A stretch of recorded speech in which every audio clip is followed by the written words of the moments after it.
percaya atau tidak, pukul 1 siang setelah sholat zuhur, ayah saya meninggal. Merinding saya, Bang. Tribun sempat disematkan sebagai pemain clickbait.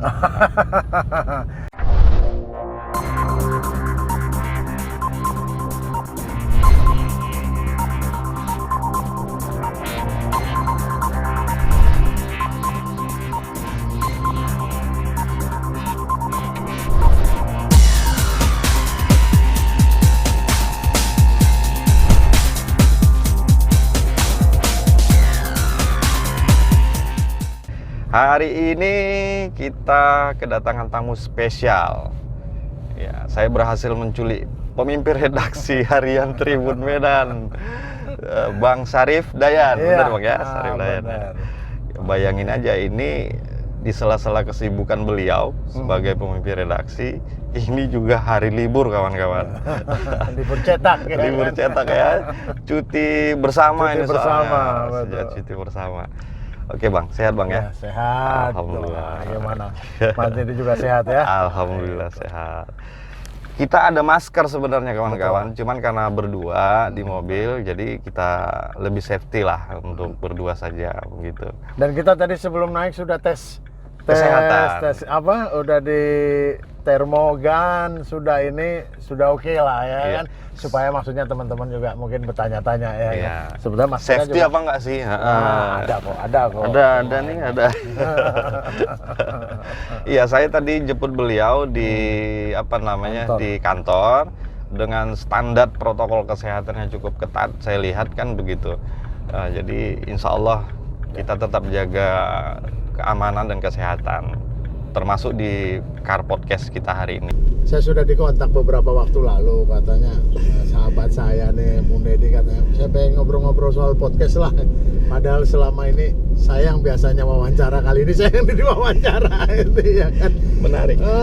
Itu salah satu kenapa di awal sebelum Bung Agus ya, saya mau ngajak Bang Dayan ini untuk jadi tamu perdana, karena setahu saya Tribun Medan, Bang, itu salah satu pionir ya, untuk media digital di Sumatera Utara khususnya. Terima kasih Bung Deddy, terima kasih. Iya. Ya memang manggil kita sama orang semua Mas ya. Jadi ya panggil Mas aja lah ya.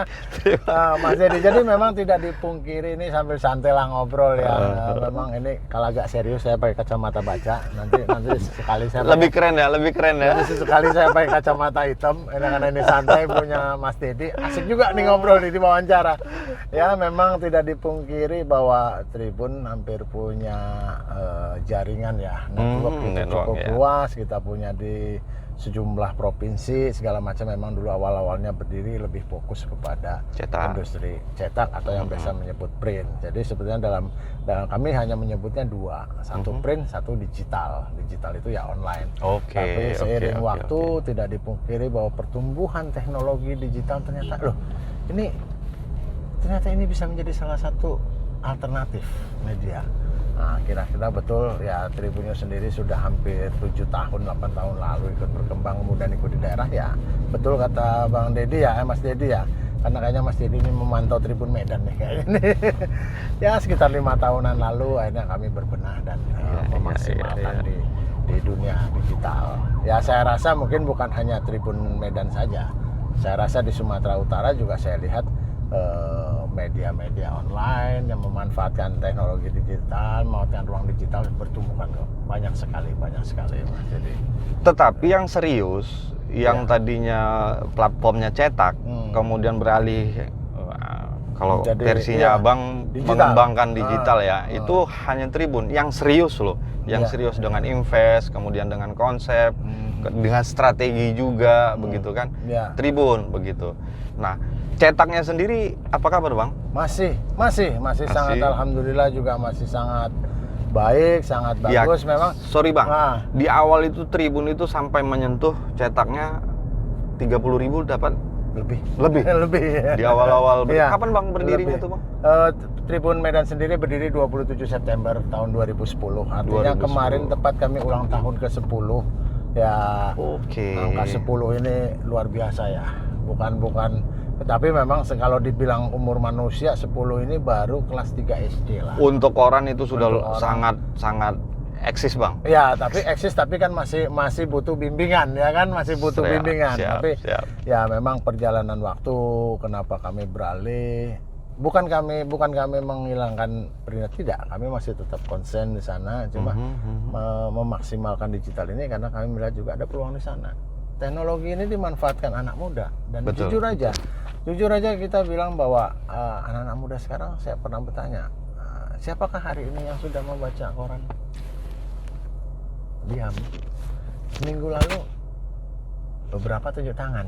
Nah, artinya bahwa lalu bagaimana Anda mendapat informasi? Langsung mengambil handphone. Ambil gadget ya. Ini. Oke. Dari sanalah kita melihat bahwa ini pengembangan ini harus serius. Ya sama seperti ketika Mas Dedi juga sudah mulai berpikir bahwa podcast ini juga sangat penting dalam untuk menyampaikan informasi ke masyarakat luas. Iya. Edukasinya Bang, lebih efektif kayaknya Bang. Kan tidak dipungkiri Mas Dedi bahwa media itu kan juga salah satu fungsinya adalah untuk memberikan edukasi ke masyarakat. Fungsinya kan di sana. Nah, hanya bagaimana cara memfungsikan. Mungkin ada beberapa platform ya, mungkin bisa ada yang print, ada yang bisa digital. Jangan dilupakan, ada radio dan televisi loh. Iya kan?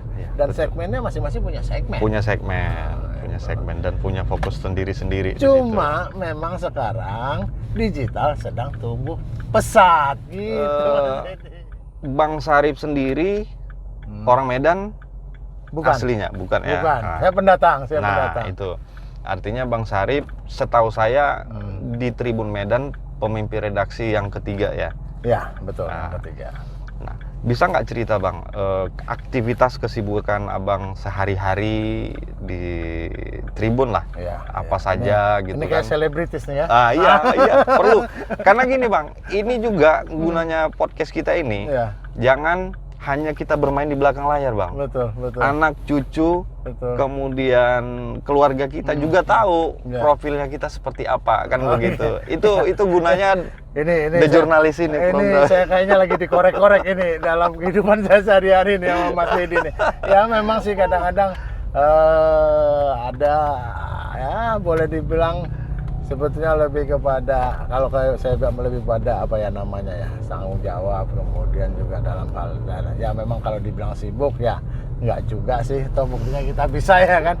Ya memang sebagai seorang pemimpin redaksi ya hari-hari sih, kebetulan saya bukan orang sini, jadi saya lebih ke ngekos ngontrak sih di sini ya. Kemudian ya setidak-tidaknya kalau dulu mungkin kita akan lebih banyak waktu intens di kantor ya, tapi seiring jujur aja seiring pandemi kita kan mulai mengurangi jam aktivitas di kantor. Bukan jam kantornya, bukan jam kerjanya, tapi aktivitas di kantor.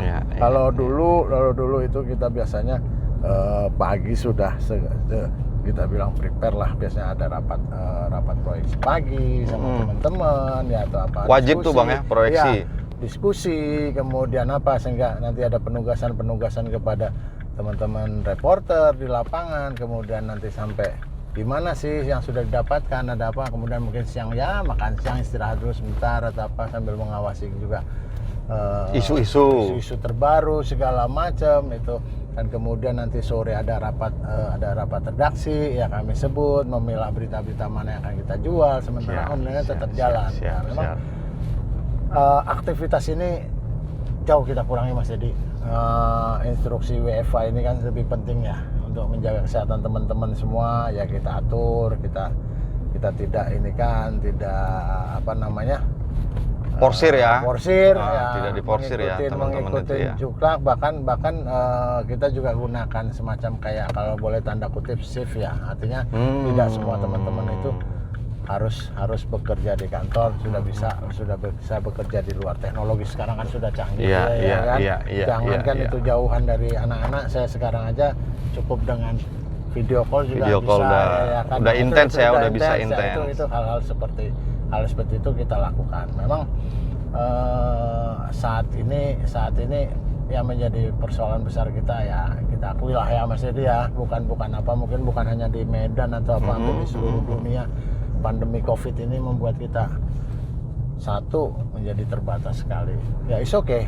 tujuannya adalah untuk memutus mata rantai itu. Betul, Nah, di betul, satu betul. sisi aktivitas yang berkurang bukan berarti menurunkan semangat kerja. Produktivitas ya, nggak hanya harus sekali menurunkan lagi produktivitas. ini semata-mata memang dilakukan untuk mengikuti Protokol kesehatan kesehatan. yang tujuannya adalah untuk menekan laju pertumbuhan COVID. Covid. Jadi ya kalau boleh dibilang kami sudah bisa bekerja di rumah, tidak seperti apa ketika kayak dulu Mas Edi. Itu sih. Oke, saya paham. Saya pernah berada di posisi abang. Kita mungkin tidak bicara COVID ya, tapi memang aktivitas seorang Ya. pemimpin redaksi itu bukan prestasi, bukan prestise ya, Ya, bukan prestise. jabatan prestise, tapi mungkin tanggung jawabnya itu Betul, bang. betul. Jadi dari pagi sampai malam ke pagi lagi begitu kan? Iya.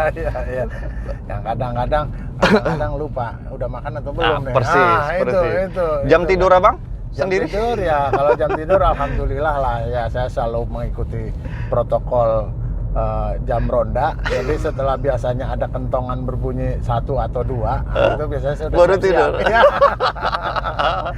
Ya, tapi tetap walaupun tidur itu ya alhamdulillah saya setiap subuh tetap sudah terbangun. Siap. Melaksanakan ya Kewajiban. Setelah itu ya bikin teh atau apa, kemudian sambil coba memantau-mantau ya, kemudian biasanya saya berolahraga sedikit. Siap. Karena saya yakin bahwa kesehatan itu penting. Betul. Istirahat kita juga kurang, udahlah istirahat kurang, tidak olahraga, Betul. ribet kita Iya, nih, iya, ya kan? Penting lah ya, nggak berat-berat sih. Jogging, Yang penting gerakkan badan ya. Betul, gerak ya. Memang sih yang paling sering memang saya masih sangat suka bersepeda sih. Oke, sepeda ya. Nah, Oke. Keliling komplek atau punya target kilometer sendiri setiap Ya. hari atau mingguan gitu bang? mingguan sih, saya lebih sering mingguan, bahkan mungkin nanti suatu saat Mas Edi boleh ngumpul. Kita kebetulan ada kelompok sepeda jurnalis. Oh gitu, Ada komunitasnya? kita punya komunitas, setiap minggu itu sering kumpul di lapangan Merdeka. Oke. Itu Minggu pagi? Minggu pagi banyak kok itu dan itu memang teman-teman jurnalis. Kalau boleh saya buka ini, saya punya grup WA-nya. Grupnya Jurnalis Bersepeda Sehat, lumayan gitu, teman-temannya ini banyak kok. Oke. Agak lumayan, mungkin 27 peserta. Siap.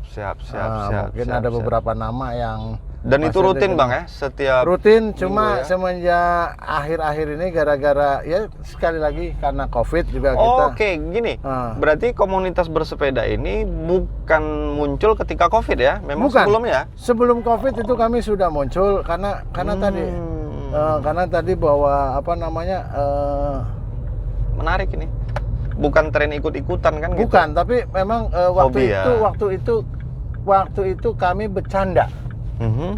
Ini kita nih jurnalis, ini begadang aja, ngopi, apa kamu gimana mau sehat? Ayo bersepeda. Nah, candaan ini ternyata betul. Kita nggak sengaja, awalnya memang sangat berat sekali. Kita hanya mungkin hanya 10 berapa orang saja. Itu iseng ngumpul sepedaan, kemudian kita coba explore ke teman-teman, kita fotonya kita share. Lumayan, sekarang 27 peserta. Oke. Tadi ceritanya abang kan bukan orang Medan, aslinya Iya. mana bang? Saya sih sebetulnya kalau asli ini campur. Saya selalu mengatakan kalau ditanya aslinya mana Mas Edi? Indonesia saya bilang. Ya kan? Kalau itu udah pasti Saya bang. asli Indonesia karena sebetulnya saya sih kalau lahir sih saya dari Pekanbaru, keluarga juga sekarang di Pekanbaru, tapi saya lebih menghabiskan usia saya itu di Jawa. Jawa, kemudian saya lama di sana di sebuah kota kecil yang menjadi kota kenangan saya, kota Tegal. Tegal. Iya. Tegal itu. Tegal itu bahasa ngapak kalau orang Ngapak bilang. ya. Saya lama di sana sampai SMA segala macam ya. Lama sekali sana sampai akhirnya kemudian ya mungkin itu ya. Kadang-kadang pepatah mengatakan setinggi-tinggi bangau terbang itu akan kembali juga, gitu loh. Saya nggak tahu kembalinya ke siapa, gitu lah ya kan. Tapi yang jelas sekarang saya sudah berkeluarga, ya kan. Udah berapa anak bang? Baru 3. Baru tiga dari 1 orang istri, ya, supaya nanti tidak ada pertanyaan tambahan. Nah, ya kan. Lebih baik saya langsung jawab saja daripada nanti ada pertanyaan tambahan, yang repot ini ya kan. Alhamdulillah 3, yang paling besar sudah SMA, yang tengah SMP, yang paling udah kecil gede. masih SD. Ya sebetulnya udah bukan loh, saya terlambat juga. Karena beberapa teman angkatan saya bahkan sudah ada yang kuliah, teman-teman. Oke. Kayak saya anaknya kuliah udah, Bang. Iya, itu makanya saya terlambat sebetulnya karena tadi jam terbang tadi. Betul. Jadi di Tegal itu belum berkeluarga ya pastinya ya? Ya belum dong. Belum ya. Di sana kuliah? Tidak. Atau saya kuliah justru merantau? Jadi ya ada orang tua kemudian beralih. Oke, pindah tugas swasta, ya. Swasta enggak, kita ya namanya cari usaha ya di mana-mana. Sebenarnya orang tua saya asli sana, asli dari Tegal. Ya, ibu saya dari Sumatera Barat, tepatnya dari Kota Lintau. Ya, bapak saya orang Tegal, ketemu jodohnya di Pekanbaru, kemudian saya ikut ke Tegal. Ya akhirnya ya kemudian saya akhirnya balik lagi. Bapak saya punya ada namanya apa ya, usaha kecil-kecilan, balik lagi ke Pekanbaru. Sempat bapak dulu semacam pegawai di pemerintahan, tapi tahun itu entah gimana kemudian kayak mundur gitu loh, mungkin pensiun dini lah ya. Tapi mungkin aturan regulasinya saya nggak paham lah, saya masih sangat kecil sekali gitu loh, karena saya kebetulan anak paling bungsu. Oke. Gitu. Jadi mungkin saya nggak paham lah. Betul. Dari 7 bersaudara gitu loh. Gitu. Abang aja bungsunya udah segini. Nah itu makanya. Yang sulungnya udah seberapa lagi, Bang? Alhamdulillah ya memang yang sulung ya sudah cukup sepuh juga lah ya. Sudah punya cucu malah ya kan. Udah punya cucu itu. Ya dan kedua orang tua saya juga memang sudah tidak ada. Itu sih. Ya, udah cukup. Berdoa untuk kedua orang tuanya, Bang. Terima kasih. Awal mula Abang masuk ke dunia jurnalistik seperti apa? Tergelincir, memang cita-cita, niat, atau seperti apa? Ini yang sulit ini menarik, ini sulit. Kalau Mas Dedi bilang tergelincir, iya. Kalau bilang serius, iya juga. Ya kan. Jadi menarik. Ini saya saya mengucapkan sih terima kasih kepada teman-teman saya banyak sekali di Indonesia yang sudah mengajarkan saya. Saya sebetulnya masuk jurnalis itu boleh dibilang sih tergelincir ya. Iya, jadi saya ingat di tahun kira-kira 99 waktu itu saya ya masih sangat, ya itulah kuliah saya dulu itu nggak jelas ini ya. Sampai 99 pun masih kuliah juga katanya ya kan. Senasib kita, Pak. Saya alumni dari Universitas Riau ya kan. Unri ya? Iya, Unri. Jadi 99 itu ya, ketika itu kan ambil apa dulu, Bang, di Unri? FISIP, jurusan sosiologi, ya masih nyangkut sedikit kan. Ya waktu itu sih masih apalagi kan waktu itu lagi zaman-zamannya reformasi ya kan. Betul, semangat sekali. Betul. Nah ini mulai perkenalan dengan jurnalis ini nggak sengaja sebetulnya. Menarik. Kebetulan ada tetangga saya, abang saya selalu menyebut abang saya.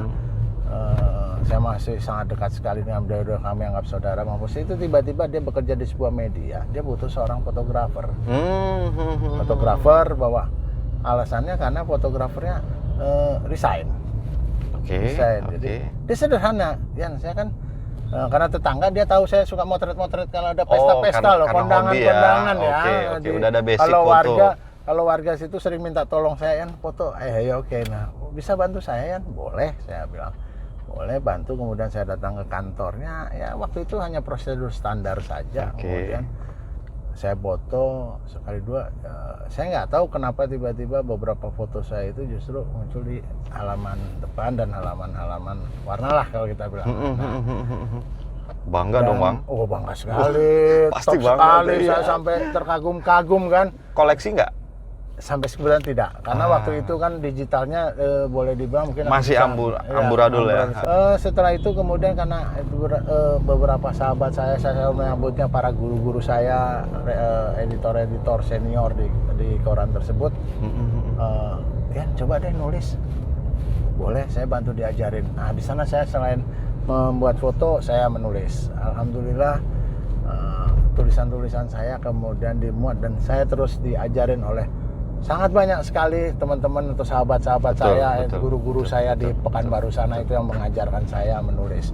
Sehingga akhirnya ya mungkin belum tepat. Nah, kemudian koran ini saya tutup karena persaingan, kemudian juga saya mulai pindah ke beberapa tempat. Sekali lagi saya terima kasih kepada para mentor-mentor saya yang tersebar lah banyak sekali, yang tidak bisa saya sebut satu persatu. Nah kemudian dari sanalah kemudian saya berpindah-pindah banyak tempat. Awalnya saya mulai dari Suara Kita dulu, atau yang sekarang Suara Riau, itu yang awal pertama kali yang saya bilang fotografer itu.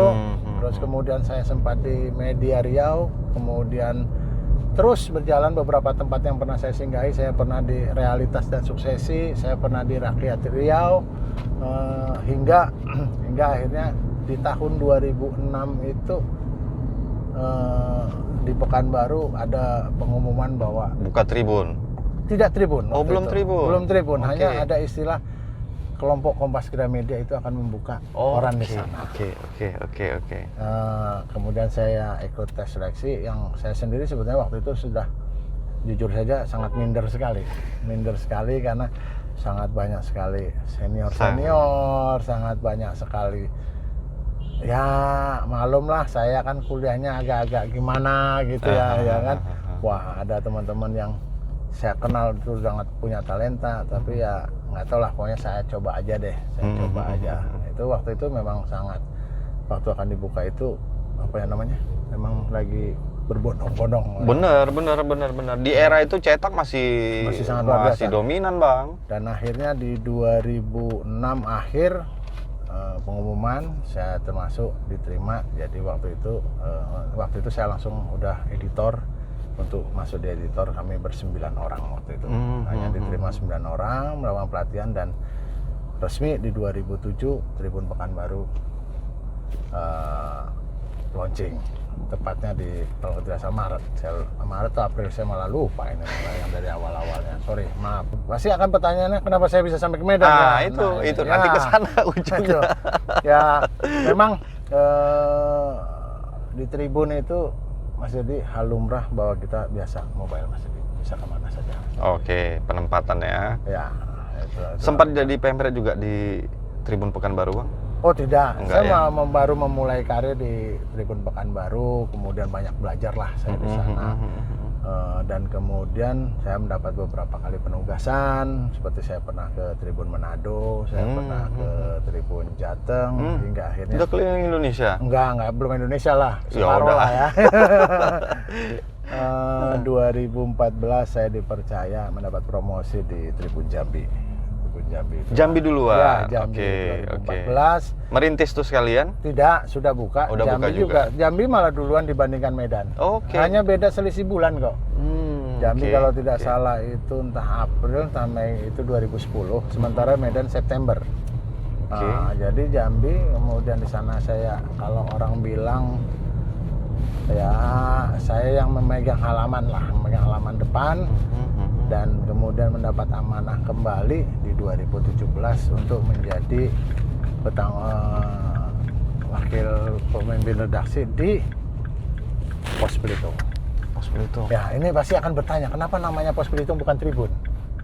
Iya. Jadi ada beberapa grup kami yang memang sudah muncul tapi belum menggunakan brand Tribun di sana.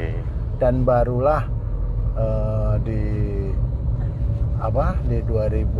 Desember 2018, sebetulnya tepatnya sih saya datang waktu itu prepare segala macam Oktober 2018, artinya sudah 2 tahun saya di Medan, saya mendapat amanah di sini.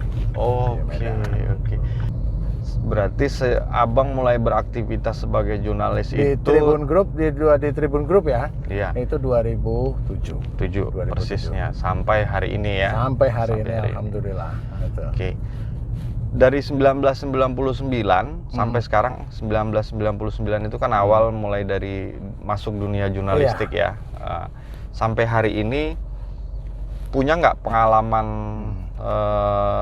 tertentu yang menurut abang sampai hari ini nggak bisa bang lupakan ya. Begitu? Memang sih kalau ancaman ya beberapa pernah, bukan pernah lagi ya.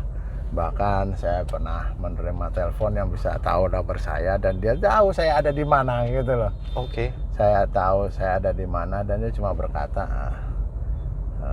ya hati-hati gitu aja. Ya awalnya saya juga ya sebagai cuek manusia ya? wajar, enggak, sebagai manusia wajar saya cemas, tapi kemudian saya yakin bahwa saya selalu diajarkan oleh orang tua saya dan para tempat saya sering menghadap bahwa hanya kita percaya kepada yang di atas untuk berlindung. Ya alhamdulillah sering juga, tapi alhamdulillah sering waktu juga bisa selesai dengan baik. Ada beberapa konfrontasi selesai dengan baik. Kalau cerita sedih, unik ya banyak, terutama ketika awal-awal jadi wartawan ini. Saya pernah ditugaskan itu keluar kota. Saya masih ingat sekali itu tahun 99, kalau nggak salah 99 akhir apa. Saya belum tahu itu yang namanya apa ya dulu waktu itu ngirim pakai telex atau apa gitu loh. Jadi ternyata fax, kan fax. Jadi kan harus diketik dulu kemudian di fax. Ini saya bingung, ini saya mau ngirim berita gimana ya kan, sudah ditanya-tanya. Akhirnya saya nulis berita pakai telepon. Oke. Halo? Ini laporannya begini. Yang di sana ngetik ya kan. Itu ya. Kemudian ya banyak hal-hal yang lucu, unik, dan kadang-kadang ya menarik. Saya pernah juga ditulis sendiri oleh teman saya ketika ada liputan. Ini masih ingat, ini saya selalu kadang-kadang kalau ketemu teman-teman terutama di Pekanbaru yang nulis ya, sampai ketawa ngakak kadang-kadang. Ketika saya liputan, saya waktu itu menggunakan sebuah sepeda motor lama jenis Vespa, putus tali koplengnya. Jadi temen ini pada nulisnya bukan tentang kebakarannya, tapi bagaimana sisi jurnalis itu kelabakan ketika tali kopleng Vespanya putus. Itu yang ditulis. Dan bahkan satu diantaranya itu menjadi sebuah tulisan kaki di halaman ketika jurnalis itu. Ya menarik. Features ya, dalam bentuk features ya. Kemudian ya sebetulnya yang unik-unik ya, bagaimana sih kita menghadapi narasumber dengan berbagai karakter ya kan. Kemudian ketika kita liputan ternyata ekspektasinya yang kita anggap mudah ternyata tidak. Itu yang menarik. Misalnya tantangannya selalu di situ ya Bang. Wah, di hutan nih misalnya ada liputan tentang lingkungan atau ini biasa lah, paling nanti di hutan gini-gini. Ternyata sampai sana ekspektasinya beda. Wah, harus kayak gini. Nah, itu kadang-kadang ya sangat menarik sekali, hal-hal unik ya. Dan di sana juga alhamdulillah banyak juga jadi banyak teman, jadi banyak saudara. Sekarang mungkin kita prihatin, banyak sekali hoax yang justru beredar kan. Betul. Dan ini yang membuat kita sendiri juga menjadi tidak nyaman loh Mas Edi. Betul. Iya kan. Tapi Bang, Tribun sempat disematkan sebagai pemain clickbait. Nah, mungkin ini dulu deh.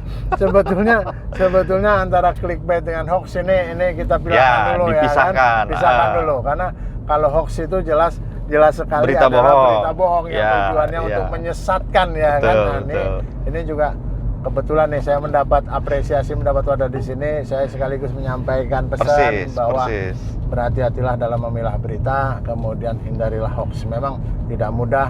Kita juga masyarakat biasa mungkin tidak, kita semua mungkin tidak akan mudah. Mana sih yang betul, mana yang tidak hoax. Tapi ingat bahwa jangan mudah percaya begitu saja ketika ada sesuatu yang kira-kira bersifatnya itu tendensius atau mengajak untuk ini. Tolong perhatikan, bisa dikonfirmasikan. Saring sebelum sharing. Itu istilah yang paling tepat, saring sebelum sharing. Artinya janganlah kita belum tahu apa-apa kemudian kita sebar luaskan sementara itu tidak benar. Ini kesempatan saya ngomong di sini loh. Lumayan loh ini ya. Bisa dapat wadah di sini. Nah, kalau clickbait ya is okay lah. Mungkin gimana saya bilang ya bahwa itu sempat loh Bang jadi perbincangan. Saya sih begini, clickbait itu sebetulnya lebih pada sebenarnya bukan clickbait ya. Ada penggunaan kayak judul-judul yang tujuannya adalah untuk memancing menarik. Sebetulnya kalau istilah clickbait itu kalau di media juga sebenarnya di industri print juga dulu sebenarnya juga sudah ada beberapa koran, mungkin beberapa media hampir semua platform media lah dulu melakukan ini cuma caranya aja yang berbeda. Jadi ya memang alhamdulillah berkat masukan, berkat kritikan, berkat apa, doakan kami terus berbenah untuk memberikan informasi terbaik untuk masyarakat. Nah, ini promo lagi loh, jarang loh sekarang loh. Saya dapat kesempatan promo di sini. Bukan endorse nih ya. Oke. Aduh, menarik ini dengan Bang Syarif ini, pribadinya sangat supel karena kawan-kawan harus tahu ketika saya jemput beliau tadi, beliau ini duduknya di pos satpam loh. Jadi kalau beliau bilang dia lebih suka yang non formal, yang tidak formal lah, tidak formalistik, lebih pingin yang santai begitu. Betul begitu, Pak? Betul. Ya, saya sih gimana ya? Bagi saya jabatan hanya amanah. Oke. Tapi persahabatan, pergaulan adalah itu pesan dari orang tua saya itu yang paling penting. Itu yang paling penting. Saya coba menjaga ini. Ya, alhamdulillah teman-teman di Medan terutama ya, karena saya sering beraktivitasnya di Medan ini sangat enak juga, care juga, kedatangan saya juga mendapat respon loh luar biasa. Saya juga kaget. Maaf sekali lagi ini ya Mas Dede ya, ketika datang wah saya akan ditugaskan di Medan nih, konotasi. Iya. Pengalaman pertama ke Medan itu, Bang. Saya udah deg-degan aja. Pengalaman pertama ketika saya dimarahin pengendara yang salah jalur pun saya kaget. Dia berboden, udah tahu ini satu jalur, tapi ketika saya coba, saya waktu itu tegur ya? Ya sok-sokan lah ya kan ya. Saya tenang, wah saya benar kok, saya ngambil posisi. Kemudian dia jadi menurut saya sih betulnya saya masih ada tempat, masih bisa dia, tapi dia mungkin sedikit radang dia agak marah. Saya juga bukan jendela. Anda yang salah. Kan kok bisa nyingkir katanya. Wah ini pengalaman orang Medan. Saya baru sadar bahwa inilah keunikan. Justru akhirnya saya yang jadi ikut-ikutan sekarang. Ikut-ikutan ya, mohon maaf saya dulu jarang lakson loh kalau naik kendaraan itu. Saya kan sekarang di Medan. Iya. Bahkan kalau saya pulang saya lakson di sana ya kan. Aduh kebiasaan gitu. Tapi Medan luar biasa. Medan Sumatera Utara luar biasa. Saya diajak teman-teman keliling-keliling, panorama wisatanya luar biasa, sumber daya alamnya luar biasa, dan sebetulnya Medan ramah. Oh iya. Alhamdulillah. Ranto nih, Bang. Iya, saya bilang, ternyata juga wajah Rambo, hati Rinto. Nah, saya juga terima kasih sekali mendapat sambutan ini loh, Mas Dede. Teman-teman, terutama teman-teman jurnalis, ketika saya datang, saya mampir ke diantaranya ke Warkop Jurnalis ya. Betul. Sambutannya juga asik kok. Jadi persepsi saya langsung hilang. Udahlah, ini ya buktinya nggak terasa saya sudah 2 tahun di sini, iya kan? Iya, karena itu tadi Bang, Abang sendiri supel. Jadi kita pertama kali ketemu, mungkin nggak tahu, saya lupa, 2 tahunan yang lalu lah mungkin ya. 1,5 tahun lalu lah kalau nggak salah. Lebih kurang kan begitu. Awal-awal kita kenal lah. Jadi beliau tidak memposisikan dirinya sebagai pemret pada saat itu. Jadi dia welcome, menerima. Sampai hari ini kita kan jarang komunikasi juga sebenarnya kan Bang. Tapi sambutan beliau itu sangat baik begitu. Kadang-kadang ada orang yang sudah merasa megalomania gitu Bang. Janganlah. Itu. Kesupelan Abang itulah mungkin yang menjadi ciri khas, sehingga mungkin Abang bisa cerita sistem di keredaksian dengan karakter dan gaya Abang memimpin, apakah itu juga ikut membantu dengan ini itu. Medan loh Bang. Ya memang seperti kadang-kadang seperti kata pepatah Sun Tzu ya, dalam strategi perangnya berfilosofi. Ya, kan? Oke. Bahwa tidak semua strategi perang itu akan bisa sama digunakan pada setiap tempat perang. Siap. Saya selalu jadi ini kadang-kadang saya kalau udah kayak gini saya teringat almarhum orang tua saya. Jadi waktu itu satu hari menjelang beliau wafat itu dia bertanya tumben-tumbennya bahwa kamu, waktu itu saya memang belum kerja, tapi waktu itu saya mendapat sebuah pekerjaan, waktu itu belum media ya, pekerjaan di luar. Saya menjadi seorang membantu di sebuah industri perbankan, bahwa saya akan kerja. Saya tidak ngomong, hanya orang tua itu saya tanya, kapan kamu kerja? Waktu itu saya sembunyikan, saya mau memberi surprise gitu loh. Saya teringat itu hari Sabtu saya ngobrol gitu, kemudian hari Senin pagi saya bilang, Pak, saya mau berangkat kerja. Pesannya cuma satu, bekerjalah baik-baik kamu nak, bergaullah kamu dengan baik. Setiap orang ada kekurangan, setiap orang punya kelebihan. Siapa? Percaya atau tidak, pukul 1 siang setelah sholat zuhur, ayah saya meninggal. merinding saya bang. Pulang saya malam waktu itu saya belum punya handphone, saya dijemput kemudian itu sampai sekarang pesan itu yang saya ingat. Karena setiap orang seolah-olah itu jadi apa ya, kalimat terakhir ya, kalimat terakhir, pesan terakhir. Makanya saya selalu dalam prinsip saya juga manusia biasa, saya pasti punya kekurangan, pasti. Dan setiap orang pasti juga punya kelebihan. Ya, bagaimana memadu padankan ini? Kalau berbicara misalnya aturan, silahkan dijalankan. Tapi ketika berbicara tentang bagaimana merangkul, itu akan berbeda.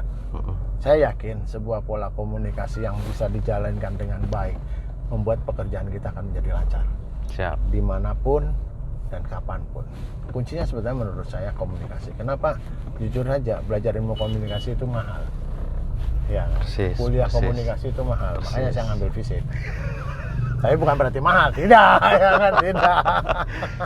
Oke. Ya kawan-kawan, menarik perbincangan kita hari ini dengan Bang Syarif Dayan.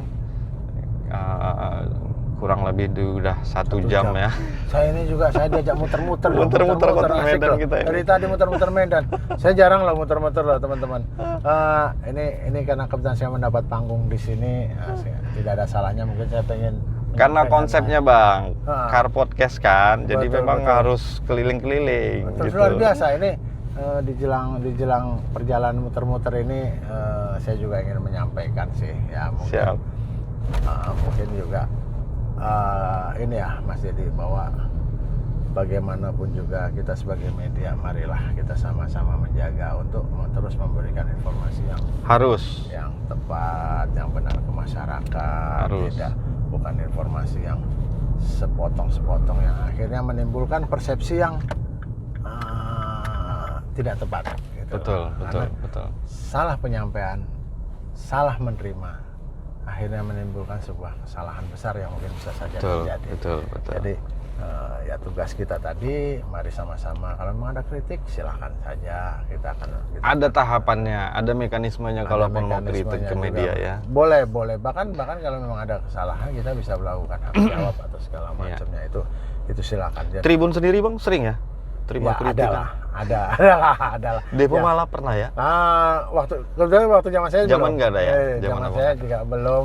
Zaman sebelumnya ya, pernah ya?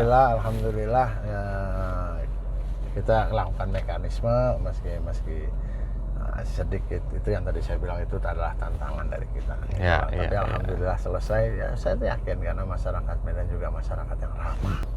Ini saya kaget juga bercerita tentang kota Medan. Ternyata makanan di Medan ini hanya ada 2. Apa tuh bang? Enak dan enak kali. Udah itu aja. Oke, bicara kuliner bang, makan siang di mana kita nih bang? Sudah jam 12. Udah lapar bang? Monggo, saya ngikut aja nih. Kalau berbicara kuliner, saya yakin orang setempat pasti akan tahu di mana yang katanya enak kali, gitu loh, ya kan? Mungkin sebelum kita makan bang, bisa ngasih masukan dan saran apa kira-kira? Ini untuk siapa nih? Untuk saya. Untuk program ini sendiri. Untuk program ini ya mungkin kalau dari obrolan tadi sudah lah ya. Ini mungkin untuk pertama untuk Mas Dedi, thank you atas sebuah undangannya. Mungkin untuk program ini tadi saya mohon kira-kira Mas Dedi lebih continue ya Mas Dedi. Kemudian Mas Dedi kalau bisa ya kayak televisi lah, walaupun nggak mirip-mirip kali lah ya kan. Minimal orang tahu bahwa acara ini tayang kapan, itulah. Karena ini penting supaya kita bisa tahu bahwa ilmu nih. Ini kapan akan disampaikan. Siap. Dan untuk masyarakat luas, terima kasih atas keramahan Medan, terutama Sumatera Utara. Nyaman ya bang? Tinggal di Medan? Nyaman. Tapi ya jangan lama-lama lah. Nanti bos dengar pula katanya lama lagi.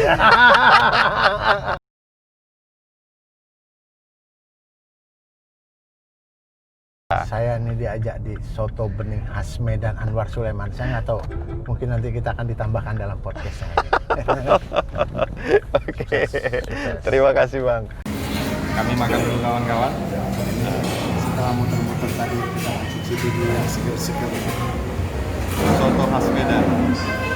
Mari kita jalan. Terima kasih.